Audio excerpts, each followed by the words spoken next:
किंवा केंद्र सरकारमध्ये पार्लमेंटमध्ये जेव्हा आम्ही कामं करतो त्या स्कीम्सचा फील्डवर काय इम्पॅक्ट होतो आहे याच्यासाठी आपल्याला सगळ्यांनाच माहिती आहे की म्हणजे सेशनचा महिना त्याच्यानंतर दौरा परत सेशन म्हणजे फील्डवर काय पॉलिसी इम्प्लिमेंटेशन होतं आहे नाही होतं आहे या सगळ्याचा आढावा घेण्यासाठी आज मी इथे आले. प्रधानमंत्री ग्राम सडक योजनेचे काही रस्त्यांची उद्घाटन आहेत, काही कंडोलन्स व्हिजिट्स आहेत. त्यानंतर मी वाईल्डलाईफ सँच्युरीज अजून आपल्या मतदारसंघात टुरिझम वाढवण्यासाठी काय करता येईल. आपल्याला आठवत असेल तुमच्या सगळ्यांच्या मदतीने आपण सगळ्यांनी एकत्र एफर्ट्स करून आज फ्लमिंगोज बघायला भिगवणमध्ये राज्यातून नाही देशातून लोक येतात.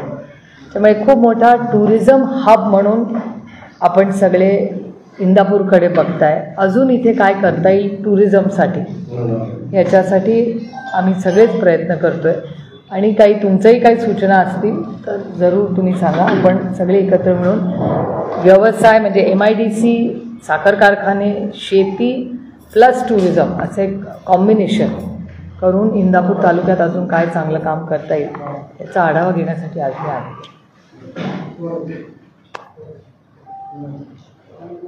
काल माणिकराव कोकाटे काल असे म्हटले की सरकारी योजनांमध्ये मोठ्या सरकारी योजनांमध्ये अंमलबजावणी करताना 4-5% म्हणजे 4-5% शासनामध्ये भ्रष्टाचार मान्य नसेल का? हे 2-3 महत्त्वाच्या गोष्टी आहेत. ह्या राज्याचे आत्ताचे जे कृषी मंत्री आहेत त्यांनी 3 स्टेटमेंट्स केले जे मी पार्लमेंटमध्ये अशी पद्धत असते की जेव्हा आपण एखादा स्टेटमेंट कुणाचं तरी करतो ते टेबल करायचं असतं. त्याच्यामुळे मी जेव्हा माझं बजेटचं भाषण करीन तुम्ही बघालच की मी 3 विषय टेबल करणार आहे महाराष्ट्राचे. 3 अतिशय क्रिटिकल आहेत कारण का ते शेतकऱ्यांचे निगडीत आहेत. पहिला त्यांनी असं म्हणलं आहे ते की 400 कोटी रुपयाचा पीक विम्याचा घोटाळा झाला आहे असं ते म्हणाले. हे तुमच्या चॅनलवर मी पाहिलेलं आहे. त्याच्यावर सुरेश धस जे भारतीय जनता पक्षाचे आमदार आहेत ते असं म्हणाले की 400 कोटीचा नाही 5,000 कोटीचा झाला आहे. हे पण मी तुमच्याच चॅनलवर पाहिले. पण हा एकतर एखाद्या राज्याचे कृषी मंत्री म्हणतात, कृषी मंत्री म्हणजे सरकारच होतं ना, तर सरकारच कबुली करते की 400 कोटी रुपयाचा पीक विम्याचा घोटाळा झाला हे सरकार मान्य करते आणि त्याच सरकारमधले आमदार म्हणत आहेत की ते 400 कोटी नाही 5,000 कोटीचा. हा खूप सिरियस इश्यू आहे. तो मी पार्लमेंटमध्ये रेज करणार आहे कारण का ती फायनल अथॉरिटी आहे या देशात. त्याच्यानंतर दुसरा एक आरोप कृषी मंत्र्यांनी केलेला आहे केंद्र सरकारवर जो खूप गंभीर आहे. ते असं म्हणाले की अनेक गोष्टी आम्हाला इम्प्लिमेंट करायच्या आहेत पण केंद्र सरकारकडून निधी येत नाही आहे. हे पण मी तुमच्याच चॅनलवर पाहिलेलं आहे ते स्टेटमेंट. ते एक स्टेटमेंट म्हणजे केंद्र सरकार महाराष्ट्रातल्या शेतकऱ्यांना का पैसे देत नाही आणि त्याची कबुली कृषी मंत्र्यांनीच केली आहे. आणि तिसरी कबुली की 4 ते 5% ह्या भ्रष्टाचार होतोच हे पण मी तुमच्याच चॅनलवर पाहिलं. हे 3 अतिशय गंभीर स्टेटमेंट्स आहेत कारण आपल्याला आठवत असेल की माननीय प्रधानमंत्री कुठल्याही पक्षाचे असले तरी आज ते देशाचे प्रधानमंत्री आहेत. भ्रष्टाचार मुक्त भारत करणार आणि याच्यासाठी मी स्वतः पार्लमेंटमध्ये अनेक वेळा म्हणले की तुम्ही असं करणार असाल तर ताकदीने आम्ही तुमचं विरोधी पक्षात असलो तरी समर्थन करू, सगळे म्हणून देश पहिला असं एकत्र काम करू. हे 3 भ्रष्टाचाराचे आरोप झालेले आहेत. आणि एक चौथा हार्वेस्टरचा. प्रत्येक हार्वेस्टरमुळे मागे 8 लाख रुपये शेतकऱ्यांना मागितले सरकारने हे पण मी तुमच्याच चॅनलवर पाहिले. त्यामुळे हे 4 ज्या घटना आहेत त्या प्रचंड वेदना देणाऱ्या आहेत, अस्वस्थ करणाऱ्या आहेत आणि 4 मी चॅनलवरच आले आहेत आणि 4 कबुली ही महाराष्ट्र सरकारच्या मंत्र्यांनीच केलेली. त्यामुळे हे अतिशय गंभीर आहे. तुम्हाला आठवत असेल अनिल देशमुखांवर जेव्हा आरोप झाला आणि अटक झाली IQ बातमीवर केलं होतं. IQ there was no evidence. एक कागदाचा एव्हिडन्स आजही नाही आहे तेव्हाही नव्हता. आणि त्यात तुम्ही सगळ्यांनी माहिती आहे देशाच्या समोर काय झालं. तर त्याच एजन्सीज ज्या फक्त IQवर एवढी मोठी विरोधी पक्षात ॲक्शन घेतली आज तुमचे मंत्रीच कबुली करतायत आणि एक नाही 4 केसेस आहेत करप्शनच्या. तर महाराष्ट्र सरकारपर्यंत कदाचित ह्या सगळ्या मराठी बातम्यात आल्या असतील आणि फायनान्स डिपार्टमेंटकडे येतात त्या एजन्सीज सगळ्या आणि होम मिनिस्ट्रीत येतात. कदाचित लॉस्ट इन ट्रान्सलेशन आपण म्हणतो, या मराठीत बातम्या असतील त्या कदाचित हिंदी आणि इंग्रजी भाषांमध्ये दिल्लीला पोचल्या नसतील. त्याच्यामुळे तुमची लोकप्रतिनिधी म्हणून, तुमचा आवाज म्हणून दिल्लीला आपण सगळ्यांनी मला पाठवलं आहे. त्याच्यामुळे माझं कर्तव्य या काळ्या मातीशी इमान राखणं आणि शेतकऱ्याला न्याय देणं. त्याच्यामुळे हे सगळे मुद्दे मी या पार्लमेंटच्या माझ्या भाषणात दिल्लीमध्ये मांडणार आहे आणि न्याय मागणार आहे महाराष्ट्रासाठी. आणि जर महाराष्ट्रासाठी न्याय मिळाला नाही या सेशननंतर तर आम्हाला आंदोलन करण्याशिवाय दुसरा मार्ग राहणार नाही. पण माझा निर्मला सीतारामनवर ताईंवर विश्वास आहे. त्याच्यामुळे निर्मलाजी ज्यांच्याकडे फायनान्स मिनिस्ट्री आहे त्या ह्या सगळ्या विषयात लक्ष घालून न्याय देतील आपल्याला, अशी आपण अपेक्षा ठेवू. एकीकडे म्हणजे लोकांना देण्याच्या जाहीर घोषणा करतो, पण सध्या जो नदी जोड प्रकल्प आहे कृष्ण मराठवाडा सिंचन प्रकल्प 1.5 वर्षापासून निधी वाचून बंद आहे. त्याच्यावरती तुम्ही प्रकल्प सोनगाव ते भाद्रवाडी इथपर्यंत परत इथून पुढे ते उजनीमध्ये पाणी पडणार होते. तो प्रकल्प सध्या 1.5 वर्षापासून पूर्णपणे ठप्प आहे. तो तुम्ही एका प्रकल्पाचा म्हणता. इथे एक शेतकरी मला भेटायला आले, त्यांचा डीपी सँक्शन आहे, सँक्शन डीपी आहे. सँक्शन डीपीला डीपीडीसी पैसे नाही असं त्यांना सांगण्यात आले. ते बघा इथेच बसले, इथेच समोर आहे. त्यांना डीपीडीसीला पत्र लिहिलेलं आहे, त्यांच्यासाठी फॉलोअप केलेला आहे. सिंचन भवनला आम्ही त्यांच्यासाठी गेलेलो आहे. आम्हाला सांगण्यात आलं की निधी नसल्यामुळे हे होत आहे. आणि हे फक्त यांची डीपीची केस नाही, परवा मी PWD खात्यात गेले होते. PWD खात्यातही मला हेच सांगण्यात आलं की तुमच्या मतदारसंघातले अनेक रस्ते हे पुढे डिले करावे लागतील. 40,000 कॉन्ट्रॅक्टर्स, हे पण तुमच्या चॅनलवर आली ना बातमी की 40,000 कॉन्ट्रॅक्टर्सचे पेमेंट आज महाराष्ट्र सरकारने केलेलं नाही. हे आरोप मी कुठलाही करत नाही, मी जे वर्तमानपत्र आणि तुम्ही कव्हर करता त्याचे फॅक्च्युअल पोझिशन तुम्हाला सांगते. त्यामुळे हा निधी उपलब्ध का नाही आहे, मग बजेटचं काय, महाराष्ट्राची आर्थिक परिस्थिती काय आहे याच्यावर मी गेले अनेक वर्ष बोलते. आता तुम्ही वास्तव बघता काय होतंय ते. काही महिन्यापूर्वी किंवा काही दिवसापासून मोठ्या प्रमाणात उत्खनन होत आहे. सोडलं जातं काय तुमच्या प्रश्नातच कायदा सुव्यवस्था राहिली नाही हे का, जर पत्रकार एवढा अस्वस्थ होऊन मला प्रश्न विचारतोय, तुमच्या प्रश्नातच माझं उत्तर आहे. हेच तर मी किती महिने म्हणते. आणि मग आमच्यावर टीका होते की आम्ही फक्त टीकाच करतो. आम्ही फक्त फॅक्च्युअल सांगतोय सरकारला. एवढं मोठं मॅन्डेट, आज 2 महिने झाले या सरकारला बसून, 2 महिने पूर्ण झाले, 60 दिवस झाले. आपल्याला 100 दिवसाचा कार्यक्रम देणार होते आठवतं, त्यातले 60 दिवस गेले, 40च राहिले. या 60 दिवसात काय झालं, मंत्रीपद, त्याच्यानंतर पालकमंत्रीपद. आपल्या तर इंदापूरवर एवढा अन्याय झाला, आपल्या इंदापूरला कुठलं पालकमंत्रीपदच नाही मिळालं. तो पण मी विषय घेणार आहे, मुख्यमंत्र्यांना मी भेटायला जाणार आहे की आमच्या इंदापूरवर का अन्याय करताय, आमच्या इंदापूरला का तुम्ही दुसऱ्या कुठल्या तरी जिल्ह्याचं पालकमंत्रीपद देत नाही. ह्याच्यासाठी पण आपल्याला आवाज उठवायला पाहिजे ना. शेवटी इथल्या लोकांनी पण मलाच इथे लोकप्रतिनिधी म्हणून काम करायची संधी दिली, ती पण जबाबदारी माझीच आहे. तुम्हाला पालकमंत्रीपद भेटलं नाही म्हणून नाराज आहे म्हणजे नाही, मी राज्याचं पालकमंत्री असेल, पण माझी इच्छा आहे. कारण का तुम्ही तर किती दिवस हेडलाईनच करताय पालकमंत्री पदावरनं, त्याला स्टे वगैरे देतात. मी एखाद्या पीक विम्याला स्टे दिला असताना तर आनंद झाला असता मला, पण पालकमंत्री पदाला स्टे तर मी पाणी तेवढं. मला पण एक प्रश्न मी सरकारला विचारणार आहे भेटल्यानंतर मंत्रालयात की पालकमंत्री हे कॉन्स्टिट्युशनल आहे का असंविधानिक पद आहे का संविधानिक पद आहे, ह्याचा पण थोडासा अभ्यास झाला पाहिजे ना. त्याच्यामुळे गेल्या 60 दिवस झाले ते सरकार येऊन, 2 महिने कुठले मोठे ठोस निर्णय झाले या सरकारकडून. एवढं मोठं मॅन्डेट या सरकारला मिळालंय, एवढं मोठं मॅन्डेट काँग्रेसला कधीतरी मिळालं होतं, आता एवढं मोठं मॅन्डेट या सरकारला मिळालंय. मला वाटलं बापरे आता किती काम करतील आणि किती नाही, पण 60 दिवसात काहीच नाही झाले. माझ्या मतदारसंघाचा मी 2 वेळा आढावा घेतलाय, काहीच मुवमेंट नाही, कशाचीच मुवमेंट नाही. आता फक्त महिला काल मला बारामतीत भेटल्या, त्यांनाच धाकधूक व्हायला लागली की कोणाचे पैसे राहणार जाणार, कशी स्कीम टिकणार नाही टिकणार, या सगळ्या असो. आणि रोज तुमच्या चॅनल आणि वर्तमानपत्रात त्या सगळ्याच स्कीम्सच्या माहिती येते. त्यामुळे नक्की कुठली स्कीम राहणार, कुठली जाणार, बजेटमध्ये काय येणार, तुम्ही म्हणता तसे सगळे जे प्रकल्प आहेत किंवा कमिटमेंट्स आहेत सरकारच्या ते किती राहणार, हा एक मोठा प्रश्नच आहे. काही विधानसभेच्या वेळेस तुमच्या नेतृत्वावर विश्वास न ठेवणारे आज तुमच्या अवतीभोवती बसलेले आहेत, त्याबद्दल काय? समय में बहुत बड़ी ताकत होती है. 2 दिवस झालं बच्चूकडून एक स्टेटमेंट वाचलं होतं. पवार साहेब केंद्रातील सत्तेमध्ये जाऊ शकतात, काय वाटतं? मी वाचलं बाई, मला याची काय माहिती नाही. त्यांना काय वेगळी माहिती असेल तर मला माहिती नाही, माझ्या तरी आहे. म्हणजे मी पण तुमच्याच चॅनल, त्यांना काय एक्स्ट्रा इन्फॉर्मेशन असेल तर माझ्याकडे तरी असली कुठली माहिती आलेली नाही. त्यांच्याकडे काय वेगळी असेल तर यात मला खरंच माहिती नाही. काही लोकसभेला तुमच्यावर ज्या कार्यकर्त्यांनी काम केलं त्यांनी विधानसभेला हर्षवर्धनचं नेतृत्व स्वीकारलं नाही किंवा काम केलं नाही, त्यामुळे हर्षवर्धन पाटलाचा पराभव झाला अशी तालुक्यात चर्चा आहे. त्या कार्यकर्त्यावर येणाऱ्या काळात तुम्ही कारवाई करणार का? अनेक कारणं आहेत, बरीच कारणं आहेत. म्हणजे इथून फार लांब न जात शेजारीच बघा, सोलापूर जिल्हा लागूनच आहे आपल्याला. तिथे तुम्ही बघताय मतदानाचं काय झालं.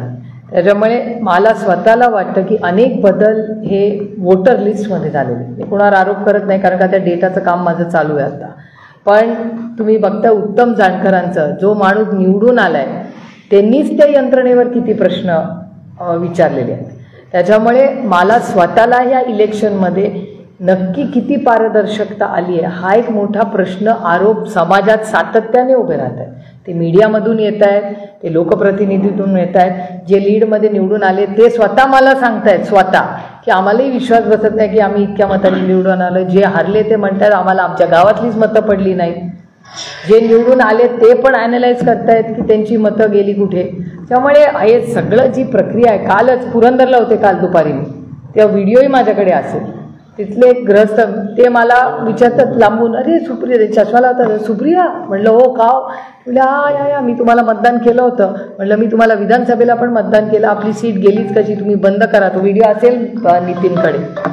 ते म्हणले बॅलेटवर घ्या, बॅलेटवर घेतल्याशिवाय काय खरं नाही. हे माझे शब्द नाही किंवा कुठला पक्षाचा पदाधिकारी पण नाही. मी गाडीने चालले होते, मुलांनी माझी गाडी थांबवली, मी हात करायला उतरले मुलांना. It was absolutely a coincidence. तर सामान्य माणसामध्ये जो लांबून सगळं बघत असतो त्याला जर ही भावना मनात असेल तर शेवटी आम्ही लोकप्रतिनिधी आहोत, आम्ही तुमचाच आवाज आहे, आम्ही काही वेगळे नाही आहोत. तुमचा आवाज म्हणून, तुम्ही तुमचा सेवक म्हणून मला हे काम करायची संधी दिली. त्याच्यामुळे जर एवढी अस्वस्थता असेल, अनेक ठिकाणी असं झालं म्हणतायत, आरोप होतो हे उत्तम जानकर म्हणतात की बॅलेट पेपरवरती निवडणूक करायची. तुम्हाला देखील तसं वाटतं का? मुस्लिममध्ये नाही, माझं एवढंच म्हणणं आहे की जर समाजात अस्वस्थता असेल, एखादा प्रश्न, व्हॉट इज द प्रॉब्लेम, करा, त्याच्यात काय. म्हणजे योग्य आयोगाने आहे बघा, माझा पेपर, तुम्ही माझी ओरल एक्झाम घ्या किंवा रिटर्न घ्या, माझा अभ्यास झालेला आहे. तुम्ही कशी घेतली तरी मला परीक्षेला बसायची तयारी आहे. त्याच्यामुळे जर लोकांची मागणी असेल की बॅलेटवर घ्या तर घ्या बॅलेटवर, व्हॉट इज द प्रॉब्लेम, काय त्याच्यात एवढं मोठं अडचण.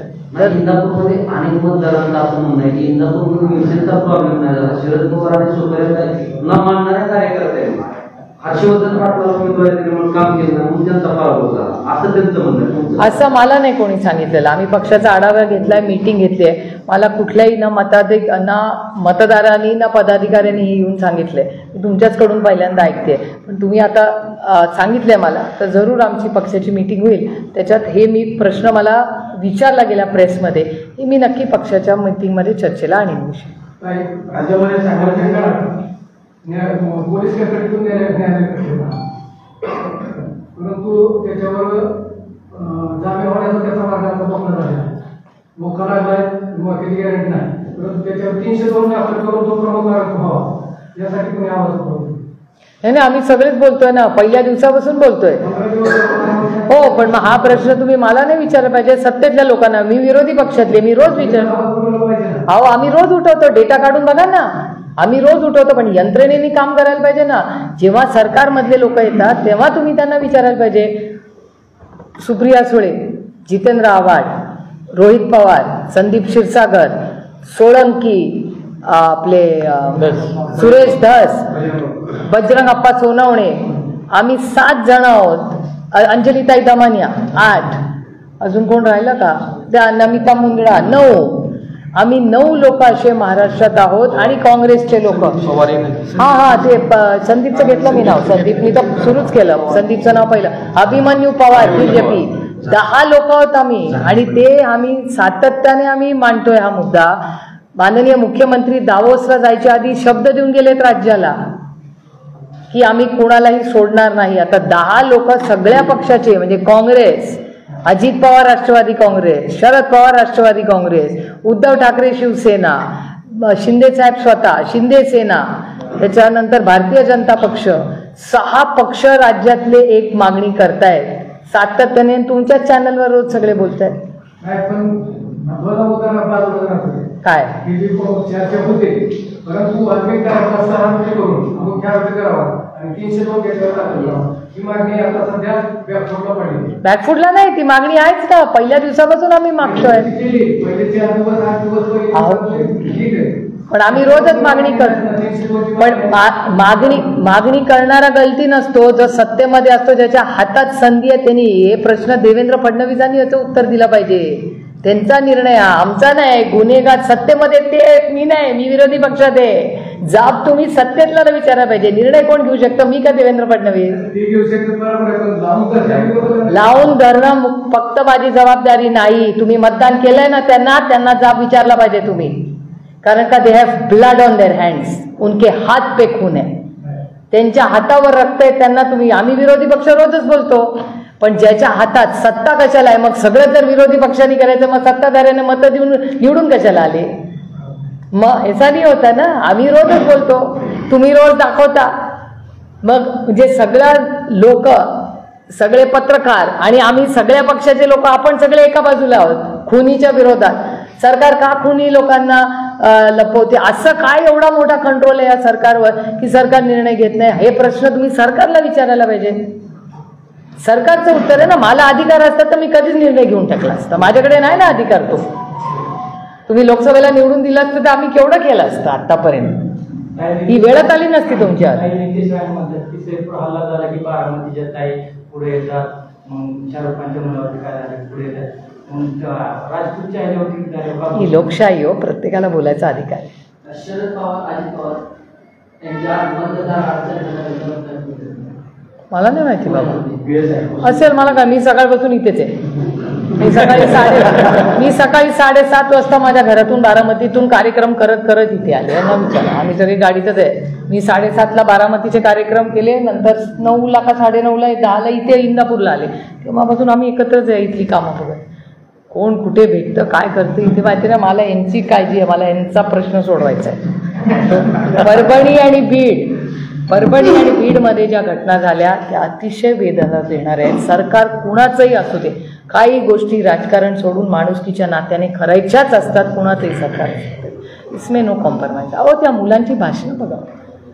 म्हणजे मला आश्चर्य वाटतं की या सरकारला झोप कशी येते. मी सरकारमध्ये असते ना तर मीच राजीनामा दिला असता.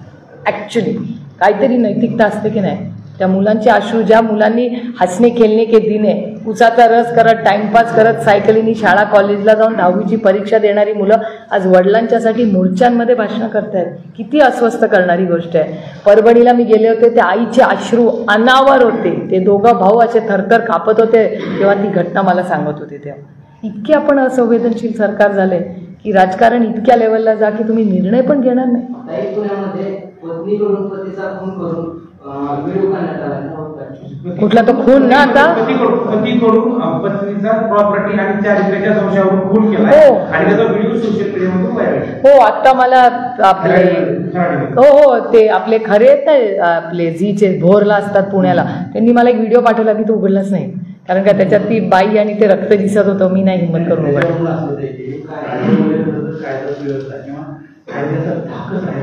हो, ॲब्सोल्युटली राईट.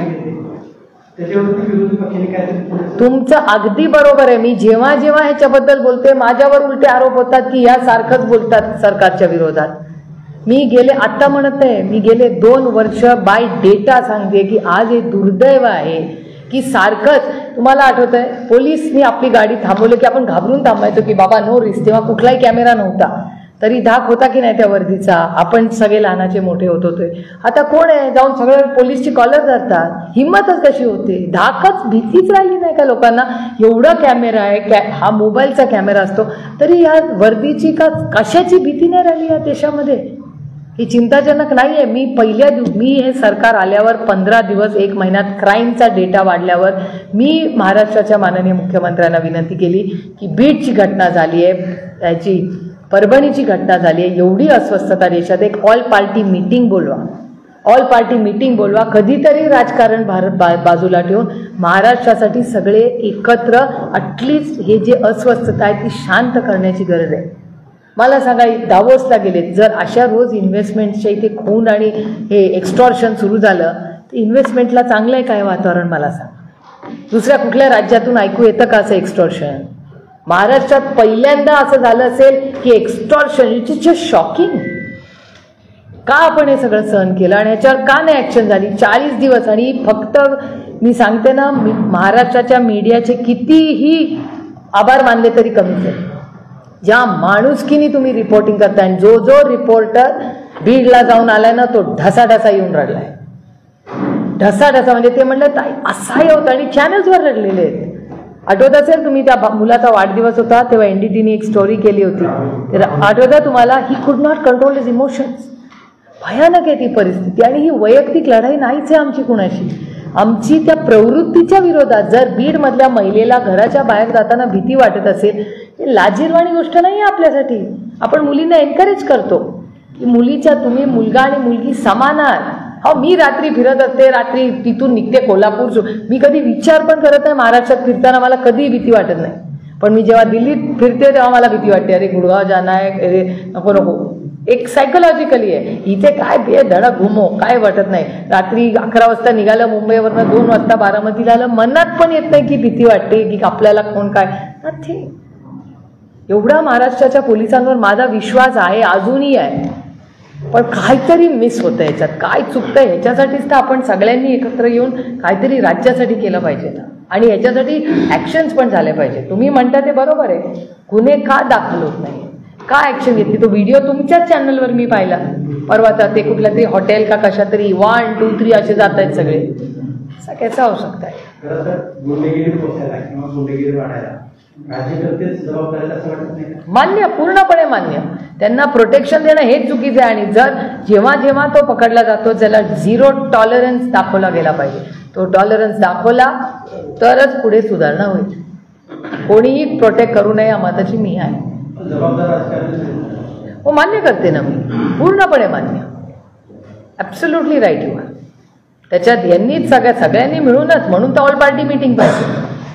म्हणून मी म्हणते देवेंद्रजींना की तुम्ही प्लीज एक ऑल पार्टी मीटिंग द्या, सगळ्यांना बोलवा, सगळे मिळून अकाउंटेबिलिटी घेऊ राज्याची. हे करावं लागेल. कारण का राज्याचं हित नाही, बाकीच्या राज्यांना केवढा पॉझिटिव्ह डेटा येतोय. डॉक्टर रत्नाकर महाजनांनी एक असं ट्विट केले, फेसबुकला पोस्ट केली होती, आतापर्यंत पण मी कॉन्फरन्स झाले आणि आता गेलेले प्रतिनिधी आणि तिथून झालेली इन्व्हेस्ट त्याची श्वेतपत्रिका काढावी, विरोधी पक्ष काय मागणी करतात. डॉक्टर रत्नाकर वाटलं त्यांनी ती पोस्ट केली, पण एक विरोधी पक्षाचे तुम्ही एक खासदार आहात म्हणून तुम्हाला काय वाटतं. नाही, दावोसवर मी परवा दिवशीच मोठं पत्र लिहिलंय मुख्यमंत्र्यांना. कारण का मी जे फोटो पाहिले ते 2 लोकांचे मेन फोटो पाहिले मी. एक सज्जन जिंदल जे वर्षापासून 3ऱ्या मिनिटाला लिहितात, त्यांनी मी प्रेसमध्ये काल का परवाच बोलले. सज्जन जिंदलांचं घर आणि माननीय मुख्यमंत्र्यांचं घरमध्ये गाडीचं 3 मिनिटाचं अंतर आहे आणि चालायचं 7 मिनिटाचं अंतर.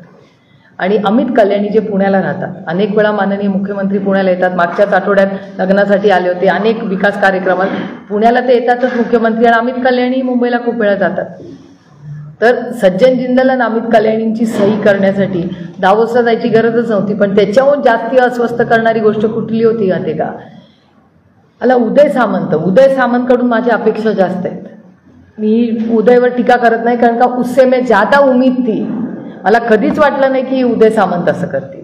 एकतर या देशाचा संविधानातले अनेक नियम कायदे आहेत की जेव्हा आपण परदेशात जातो तेव्हा आपण देशावर कधीच टीका करत नाही. आणि राजकीय विषय आणि मागे लिहिलं मॅग्नेटिक महाराष्ट्र. आता मॅग्नेटिक महाराष्ट्राचा, दावोसचा आणि इथल्या पक्षफोडीचा काय संबंध. तुम्ही एक तर फॉरेन सॉईलवर आहात, त्याच्यामुळे देशाच्या विरोधात काहीच बोलायचं नसतं. पॉईंट नंबर 1 हा प्रोटोकॉल.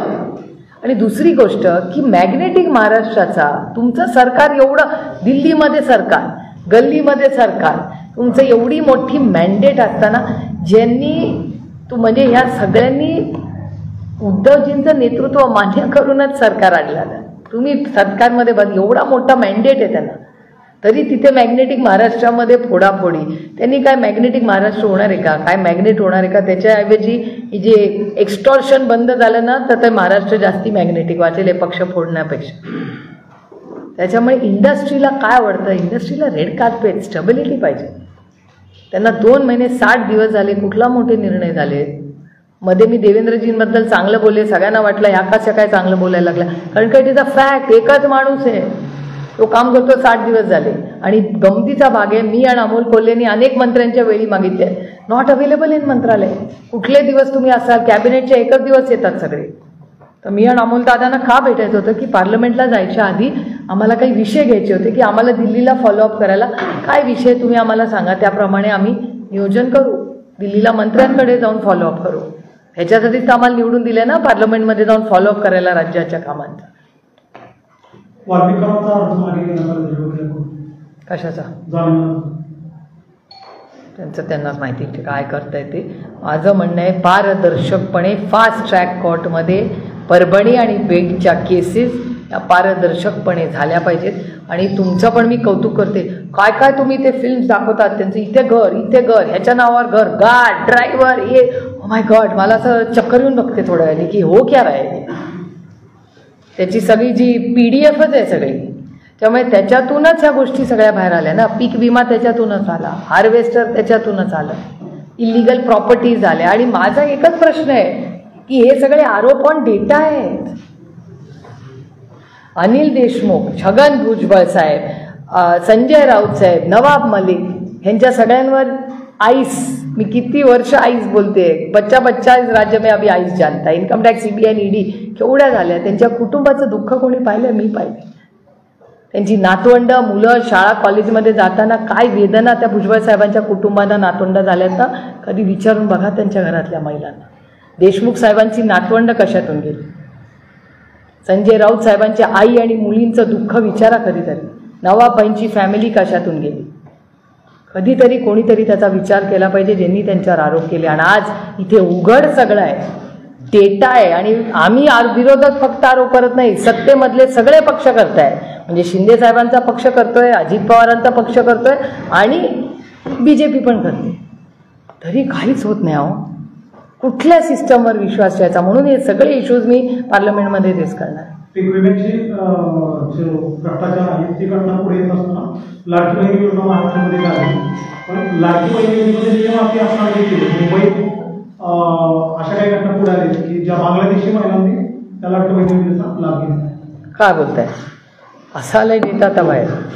मग सरकारने फॉर्म कसे भरून घेतले ह्याची पण इन्क्वायरी झाली पाहिजे ना, की इलेक्शनच्या आधी. आणि आता सगळं तर ऑटोमेटेड आहे ना, आपल्या सगळ्यांचे फॉर्म कसे दाना रिजेक्ट होतात, कारण का सगळं आता ऑनलाईन आहे ना, इट इज सो इझी.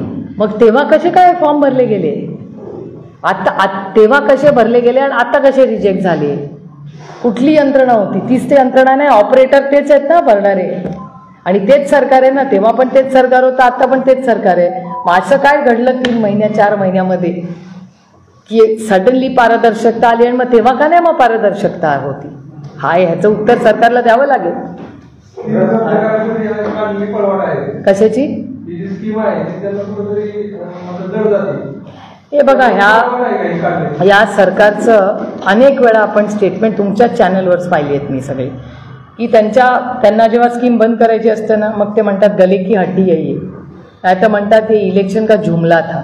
आठवत असेल तुम्हाला? किती असे आहेत. कशाबद्दल?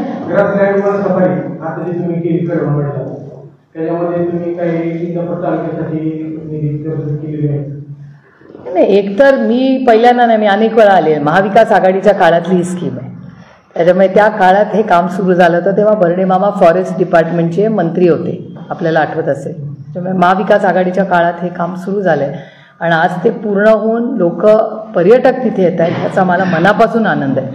आणि आता त्यांना बराचसा निधी पाहिजे, पण जेवढा निधी सरकारकडून हवा आहे थोडा अजून आलेला नाही, तर ते आता CSRच्याही शोधात आहेत. तर सरकारशीही मी बोलीन, महाराष्ट्र सरकारशी आणि केंद्र सरकारशी. गणेश नाईक साहेब त्याचे मंत्री आता आहेत, मी गणेश नाईकांची त्यांची वेळ मागून कसा निधी जास्तीत जास्त मिळेल ह्याच्यासाठी हेही करेन, किंवा केंद्र सरकारमधून काही येईल किंवा CSR या सगळ्यासाठी प्रयत्न करू. शासकीय योजनेसाठी पैसा नाही, सध्या कुठल्याच योजनेला पैसा आला नाही, 3 वर्ष झालं, त्याच्याबद्दल काय? मला काय आश्चर्य वाटत नाही. मी फायनान्शियल सिच्युएशन ऑफ द स्टेटवर किती महिने वर्ष बोलते मी, तेव्हा माझ्यावर टीका होते अखंड.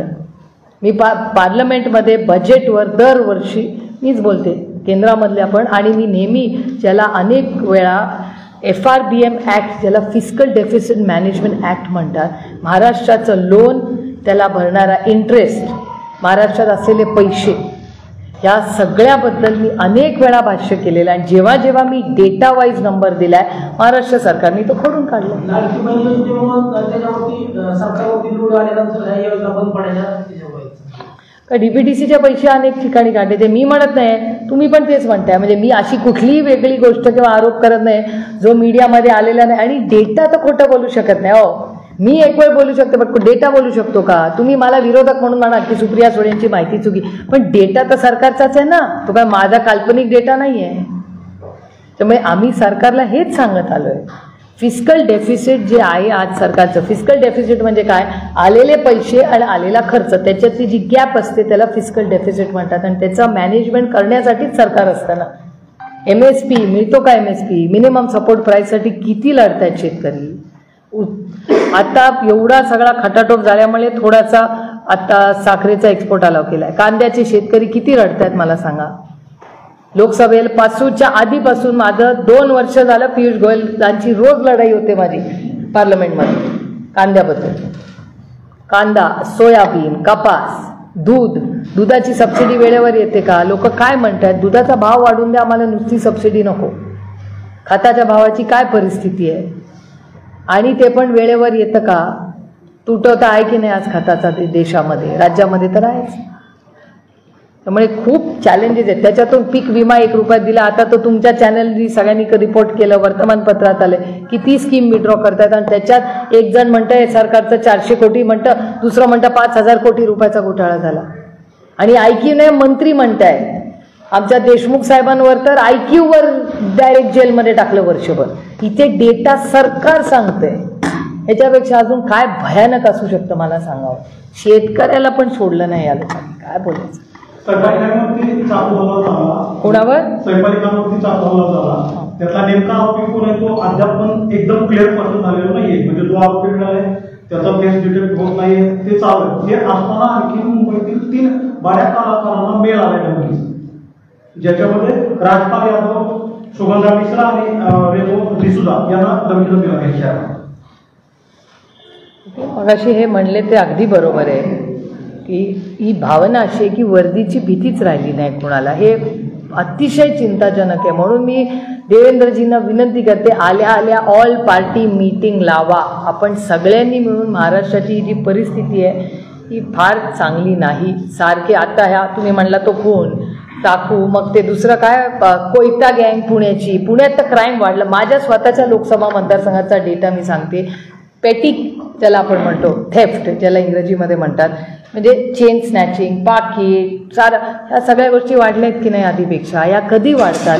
समाजात जेव्हा इकॉनॉमिकल क्रायसिस येतो तेव्हा या गोष्टी क्राईम वाढतो. याचं डायरेक्ट कोरिलेशन आहे. आणि आता परदेशात होईल, महागाई तर आणि वाढणार. आता डॉलर आणि स्ट्रेंथन होणार. तुम्ही बघताय गेले 2 दिवस तर सगळ्यांना आधी एक काळ असा होता काय त्या अमेरिकेच्या प्रेसिडेंटचा आपला संबंध, आता कळायला लागले आपला डायरेक्ट संबंध आहे. किती निर्णय आहेत 2 वर्ष.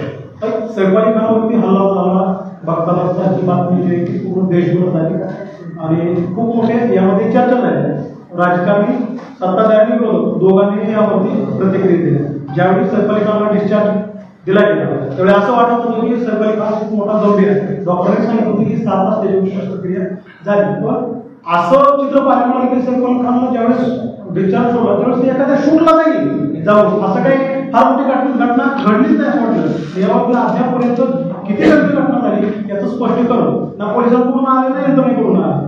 दुकानात चोरून मोठं केलं गेलं काय माहिती नाही बाबा, पोलीस कमिशनरला आपण मला खरंच याच्यातली माहिती. मी या माझ्या मतदारसंघातल्या हार्वेस्टर आणि पीक विमा या करप्शनच्या मागेचे, कारण का माझ्या मतदारांवर अन्याय झालेला आहे, माझ्या मराठी माणसावर अन्याय झाला आणि त्याच्यासाठी लढाईला माझी नैतिक जबाबदारी आहे.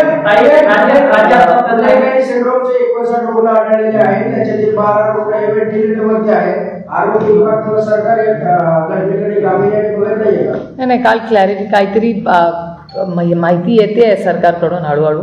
मला वाटतं त्याची वाट बघूया. त्याच्यासाठी राजेश टोपेंसारखा आरोग्यमंत्री लागतोय. राज्याबद्दल एक श्रीराम ऐकायचं, अल्लाह अकबर हे पाकिस्तानमध्ये जाऊन ऐकायचं. नितीश राणेंच्या या वक्तव्याकडे तुम्ही कसं पाहता? मी ऐकलं नाही, त्याच्यामुळे मी त्याच्यावर बोलू शकत नाही. काही एक महत्वाचा शेतकऱ्यांचा प्रश्न आहे. काल कृषी पत्रकारात म्हणले की शेतकऱ्यांचं कुठली योजना राबवायची असेल तर चिरीमिरी द्यावं लागतं. तर काय शेतकऱ्याला कुठली योजना द्यायची म्हणले तर चिरीमिरी द्यावं लागते. त्यासाठी असं स्टेटमेंट आहे त्यांचं. काल स्टेटमेंट आहे भाषणामध्ये, चिरीमिरी द्यावं लागते. ह्या योजना असल्याच प्रकार बंद करण्यासाठी कायदा करावा लागला. बीडमध्ये जे पीक विमा भ्रष्टाचार झाला, आपण कायदा करायला पाहिजे. हा, कायदा करायला उपाय.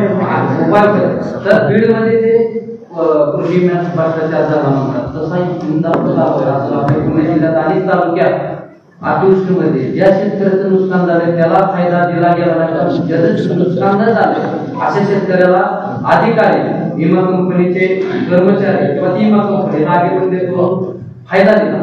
त्यासाठी बीडतून आपल्या पुणे जिल्ह्यात येऊ पाहिजे. एक तर आजचा लोकसत्ताचा सगळ्यांनी वेळ असेल तर एडिटोरियल वाचा, ह्याच्यावरच ते एडिटोरियल आहे आजचं as a matter of fact. दुसरं की तुम्ही म्हणताय हे चिरीमिरी वगैरेची गरजच लागत नाही. याचं कारण डायरेक्ट बेनिफिट म्हणजे DBT. आता पैसे डायरेक्ट देतात. हार्वेस्टरचा भ्रष्टाचार का झाला? कारण का त्या मंत्रालयाने जे डायरेक्ट बेनिफिट द्यायचं होतं तो निर्णय बदलला. का बदलला तो निर्णय? याचं उत्तर सरकारला द्यावं लागेल. अहो, माझ्या लोकसभा मतदारसंघातले किती शेतकरी आहेत? महाराष्ट्रातल्या शेतकऱ्यांवर अन्याय करायचा यांनी पॉलिसी बदलून हा गुन्हा नाही आहे? जेव्हा केंद्र सरकार आणि महाराष्ट्र सरकारने निर्णय घेतलेला आहे की जी मदत होईल ती डायरेक्टली तुमच्या अकाउंटमध्ये देईल. जर अकाउंटमध्ये यायची तर चिरीमिरीचा विषय येतोच कुठे? दिस इज रिडिक्युलस. आणि मला आश्चर्य वाटतं की मंत्र्यांकडून स्टेटमेंट्स कसे येतात. आत्ता मी तुम्हाला स्पोर्ट्स डिपार्टमेंटचं सांगते. स्पोर्ट्स डिपार्टमेंटचं मी तर खरं भरणे मामांना पत्र लिहिणार आहे आता, म्हणजे ड्राफ्ट आला पण असेल माझा, आज फायनल होईल. इंडियन एक्सप्रेस नावाचं वर्तमानपत्र आहे, त्याच्यात बातमी आली की आत्ताच्या ज्या स्पोर्ट्स मिनिस्टर आहेत त्यांनी 700 कोटी रुपयाचं एक आधीच्या सरकारने घेतलेला निर्णय विड्रॉ केलाय. का विड्रॉ केलाय? ह्याचा अर्थ काहीतरी तेव्हा चुकीचं होतं ना. सरकार तेच आहे ना, मंत्री बदललाय. पण असं काय झालं त्या, म्हणजे ह्याचा अर्थ तेव्हा काहीतरी चूक झाली आहे. मग ते विड्रॉ कसं झालं त्याची इन्क्वायरी झाली पाहिजे. जे तुम्ही बघा ना किती मंत्री आहेत. कृषी मंत्र्यांनी आरोप केले, मी करतच नाहीये. तुम्हीच बघा ना आणि तुमच्याच चॅनलवरनं पाहिले, ते लाईव्ह आहेत. मी हे सगळं त्या पेन ड्राईव्हवरनं घेऊन माझ्या भाषणात आहे. कारण का मग ते सगळे भारतीय जनता पक्षवाले म्हणतात तुम्ही खोटं बोलताय, म्हणून मी नियमितपणे घेऊन ती पेन ड्राईव्ह आधी टेबल करणार आणि मग भाषण करणार. कारण का सातत्याने महाराष्ट्रात भ्रष्टाचार होतोय हे महाराष्ट्र सरकारचे कॅबिनेट मंत्री कबूल करतायत. मग त्याची इन्क्वायरी का होत नाही? ऐकीव अनिल देशमुखांवर अटक होते, ऐकीव संजय राऊतांवर अटक होते, भुजबळ साहेबांवर एवढी केस चालते, नवाब मलिकांवर केस चालते. सगळ्या ऐकीव गोष्टी राईट. कुठे मोठा एव्हिडन्स होता? असा एव्हिडन्स होता का कुठे? मग ह्यांच्यावर का अन्याय झाले? मग आता जेव्हा मंत्री न्याय मागतायत मग मंत्र्यांना पण या देशात न्याय नाही मिळणार. भरणे मामांनी ही ऑर्डर कॅन्सल केली. का कॅन्सल केली याचं उत्तर मला हवं आहे. कारण का मला कळलं पाहिजे की बाबा काय झालं. कारण का त्यातला बरेचसे बेनिफिशियरीज माझ्या लोकसभा मतदारसंघातले, माझं कर्तव्य नाही आहे ते. तुम्ही निवडून मला त्याच्यासाठीच दिलंय ना. हार्वेस्टर माझ्या मतदारसंघातल्या शेतकऱ्यांकडून 8-8 लाख रुपये घेऊन या लोकांनी माझ्या लोकांना फसवलं. नाही चलेगा ये सब. ते शेतकरी आहेत, काळ्या मातीची इमान राखणारी माणसं आहेत. तुमच्या माझ्या अन्नधान्याचा प्रश्न सोडवतात ते. ऐसा कैसा चलेगा? आणि डायरेक्ट बेनिफिट असताना चिरीमिरीचा विषय येतोच कुठे? Everything is connected to Aadhaar ना. मग Aadhaar to direct benefit tax to department. Where is the लिकेजचा विषयच नाही. सरकार रोज भाषण करताना दिल्लीत आमचं 0 लिकेज सरकार आहे. मग झालं काय? लिकेज झालं कसं? हेच तर माझं भाषण आहे पार्लमेंटमध्ये यावेळेस. स्टोरेज प्रकरणात छापेमारी केली का? कोणी? स्टोरेज प्रकरण जे आहे त्यामध्ये 10 ठिकाणी छापेमारी केली मुंबई. त्याचं मी स्वागत करते. जसं कॅबिनेट मिनिस्टर आरोप करतायत तिथे पण छापे मारा अशी माझी विनंती राहील. ते एक तर साखर हंगाम कशाचा? साखर हंगाम. जसं ठेकेदार रस्त्याच्या कामासाठी ड्रिंक कसं करेल जसं साखर कारखानदारांनी ड्रिंक केली पुढे जायचं अशी अस्वस्थता दिसते मला. मी परवा सोमेश्वर माळेगावला पण होते, काल मी दौंडला पण होते. तुमचा प्रश्न अगदी रास्त आहे, कारण का ही भावना सगळीकडे राज्यात दिसते. कारण मला नाही सांगता येणार, पण मी जे काल दौंडमध्ये ऐकलं, बारामतीमध्ये ऐकलं, आणि योगायोग आहे की आज मी इंदापूरला आहे आणि तोच मला प्रश्न विचारला जातोय. मी काल शेतकऱ्यांना भेटले दौंडला, त्यांनी पण मला हाच प्रश्न मांडला त्यांचा. तर हे सगळ्यांची जी भावना आहे ती मी सरकार दरबारी मानणार आहे की असं का, म्हणजे दौंड, इंदापूर आणि बारामती तिन्हीकडून तोच प्रश्न कसा काय मला विचारला जातो किंवा मागितला जातो नाही. याचा अर्थ त्याच्यात काहीतरी सगळेच बोलतात. ही चर्चा तर त्यांच्या कानावर तर पोचली पाहिजे. विधानसभेचा ज्यावेळेस निकाल लागला त्यानंतर 2-3 दिवसापासून चर्चा सुरू झाली की आमदार फुटणार. खुद्द मंत्री देखील आमदारकीचा दावा करतात. काल उदय सामंतांनी केला, शिवसेनेचे काही लोक आमच्यात येणार आहेत, आपण मिटकरी करणार त्यांनी देखील दावा करतात की आमच्याकडे काय आमदार. तसं फक्त असंविधानिक गोष्टी हे सरकार सारखंच करतं. आधी पक्ष फोडले, घरं फोडली, आता परत फोडतील पक्ष. मला कसं माहिती असेल फुटणार आहे किंवा फोडणार आहे ते कसं माहिती असेल? धाक दाखवतात का हा दाखवतात हे आपण गेले 2-1.5 वर्ष पाहिलंच आहे. ईडी, CBI, वॉशिंग मशीन तर पाहिलंच आहे ना. वॉशिंग मशीनचा डेटा माझा नाही आहे, व्हिडिओज तुम्ही बनवले, डेटा तुमच्या चॅनलवर दाखवला आहे. कोणी कुठल्या कुठल्या वॉशिंग मशीनमध्ये कुणावर कुठले आरोप झाले, कोण वॉशिंग मशीनमधून आले, हे मी म्हणत नाही, हे समाजातली भावना आहे. मी विरोधक म्हणून बोलले तर मी विरोधातली जाते, पण सामान्य माणसाला दिसतंय ना डोळे. आणि आता पक्ष फोडायचे. हा,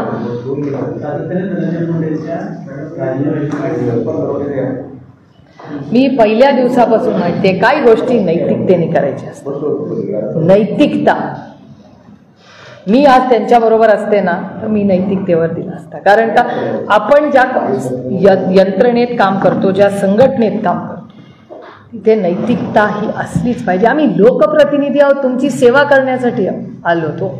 ती तुम्ही ठरवता आम्ही कुठे बसायचं आणि आम्ही काय करायचं. त्याच्यात नैतिकता राहिली आहे का नाही, माझी एवढीच विनंती आहे. पहिल्या दिवसापासून जर सगळ्या पक्षाच्या लोकांची एक भावना असेल तर नैतिकतेवर निर्णय घ्यावा, हे माझं मत आहे. जे पहिल्यापासून, पहिल्या दिवसापासून आजपर्यंत मी तेच म्हणते. शेतकऱ्याच्या कर्जमाफीचा जाहीरनाम्यावर जे सत्तेमध्ये आहेत त्यांना विचारा. मी परवा विचारला हा प्रश्न. मी सत्तेत नाही, मी परवा बोलले ऑलरेडी, मी रोज बोलते, मी पार्लमेंटमध्ये पण बोलणार, मी निर्मलाजींना सांगणार आहे 7-12 कोरा करा. मी परवा भाषणात बोलले. जे प्रश्न तुम्ही सत्तेतल्या लोकांना विचारायला पाहिजे ते मला विचारतो. मी कशी अकाउंटेबल? जिसने प्रॉमिस किया उसको पूछो.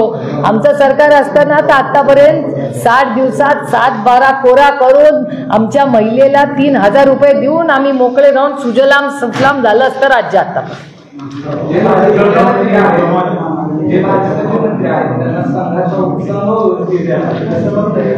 तो त्यांचा अंतर्गत प्रश्न. आता आपल्याकडे डेटा नाही, तो प्रूफ आला पाहिजे ना. डेटा तर येऊ दे, डेटा आल्यावर आरोप करू. पण आता त्यांचं सरकारीमध्ये ते होणार आहे का नाही हे काळच ठरवेल. पण मला हे माहिती नाही, पण तुमच्या चॅनलवर आलं होतं की सगळ्यांचेच OSD माननीय मुख्यमंत्री ठरवणार आहेत, सगळ्यांचेच, तिन्ही पक्षाचे. त्याच्यामुळे हे काहीतरी नवीन सिस्टम सरकारने लावली असेल. हा, कशाचे? संजय गांधी निराधार यांना विचारा किती आंदोलन केली.